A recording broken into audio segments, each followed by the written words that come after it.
Hi, hello guys. This is Charlotte. Ang videos na papaligin ako ng Rizal, Philippines.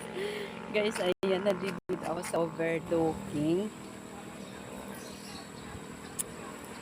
Overlooking, nagja-jogging.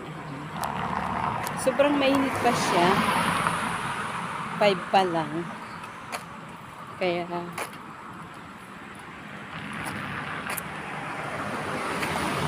yan, ang daming dumadaan dito. Ayan, mga sakyan. Ano siya dito.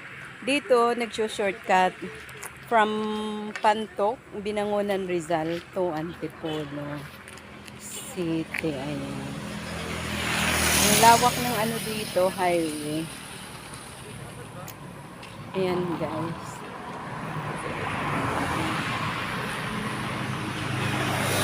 Very busy ang ano, ang highway. Hindi na pagpapunta ka ng Antipolo, hindi ka na magtitikling, hindi ka na mag-aangono, or hindi ka na magtataytay, hindi ka na magtitikling. Dito ka na dadaan sa ano, sa lugar na to. Ayan, dito mag-shortcut sa Quarry Road, Binangonan, Rizal, Philippines. Grabe, ang ganda ng ano, ang ganda ng place na yan. Yung mga kabundukan ng Binangonan, ano na siya. O, tingnan nyo, puro subdivision na yan. Hindi ko papakita yung mukha kung napakalapad. Ayan.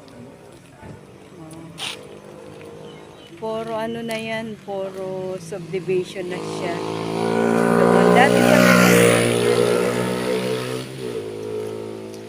San Guillermo. Dati pala yan, ngayon puro mga housing na mga bahay. So hanggang dito na lamang po guys, babush. I love you all.